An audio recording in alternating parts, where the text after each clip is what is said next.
question or So this is what happens whenever you ask a transgender activist to explain even the basic premise of the movement, is they'll immediately say, well, who cares? Why are you so obsessed with this? I'm not obsessed with this. I'm not the one who started sending men into the women's bathroom and taking away their trophies and castrating kids. Michael Knowles completely destroys this woke student for just claiming transgender is indigenous to mankind and should not be eradicated from society, as liberal logic fails another Ivy League student, because Michael Knowles totally demolishes this woman for her insane ideology. Let's go ahead and check this out where Michael Knowles tears them apart. Let's check it out. I state my question, I just want to honor that we are all standing on the land that belongs to the Ojibwe Anishinaabe people. Thank you for mentioning that. I meant to mention that at the beginning of my speech, but I'm glad that Dakota, you could. Northern Cheyenne, and they have been here for time immemorial, and so that leads into my question. So you make the statement that transgenderism must be eradicated from public life entirely, and so I'm going to ask you a question about that, but prior to that, I want to just state that for 5,000 years BC, Gala transcribed and androgynous trans priests of Sumerian goddesses have been around and noted. 200 to 300 years before Christ in ancient Greece, there were gods worshipped by Gali priests who wore feminine attire and identified as women. Since we are standing on Anishinaabe land, Turtle Island, which is the nation that we live under, has I don't live under Turtle people. Island. Right, well, maybe you should read a little more indigenous knowledge books. Indigenous communities have used two-spirit personas for the entirety of their culture, and so that leads me to my question. When you say that transgenderism must be eradicated from public life entirely, I ask you, Mr. Knowles, how can we eradicate something that has been here as long as humans have? Well, yeah, there have been all sorts of crazy, terrible ideas for a very long time, too.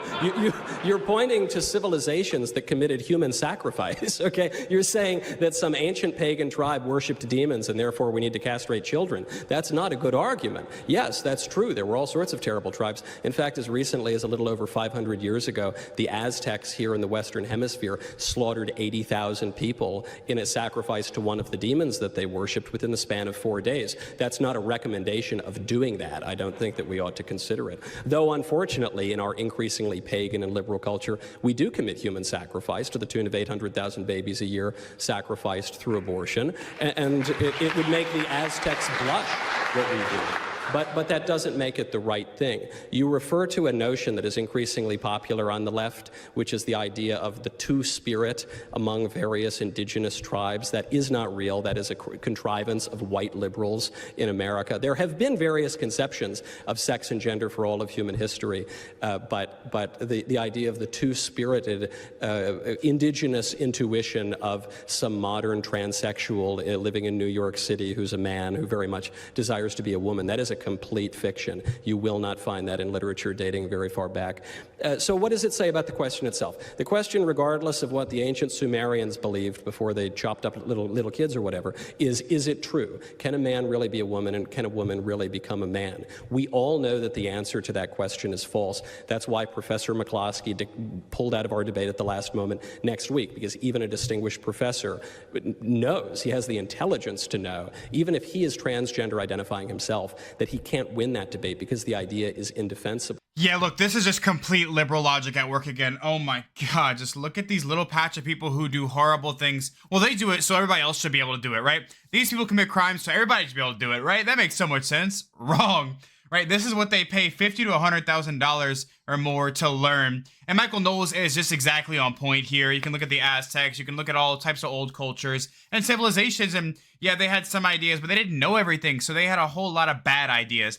And if you're gonna point to the past in order to try and figure out, you know, how we should live in the future, but you're still looking in the past, like it's just backwards logic of the liberal lefties, and they just don't understand. They have no idea how we progress over time. We take what works and what doesn't, and like Michael Knowles says, killing 80,000 people in worship is just not a good idea. Let me know in the comments if you think this girl overpaid for her lack of common sense, and hit that like button if you're enjoying the video. It really helps me out a lot. Let's see what Michael Knowles has to say.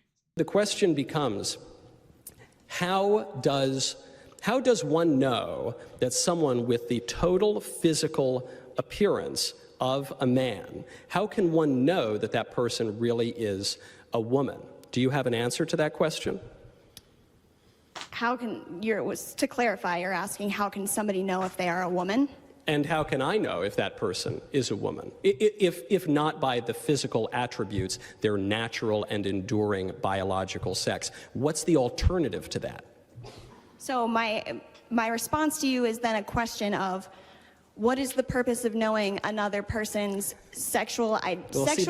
But let me finish. Yeah. If it's not for the premise of reproduction, and there's no need to relate outside of that, then I don't quite understand why we would need to question or. So this is what happens whenever you ask a transgender activist to explain even the basic premise of the movement, is they'll immediately say, well, who cares? Why are you so obsessed with this? I'm not obsessed with this. I'm not the one who started sending men into the women's bathroom and taking away their trophies and castrating kids. I'm perfectly happy with the way things have worked for thousands of years. It is the transgender activists who are trying to upend everything. And so I think it is at least my right to ask the question, okay, what is the premise of your movement? But they always deflect from that. They always withdraw from the debate. They always try to change the subject because there is no answer. So you ask me, well, what's the purpose of, why do you even care? What's the purpose of knowing someone's biological sex? Well, for starters, because we have civil rights specifically for women in the United States.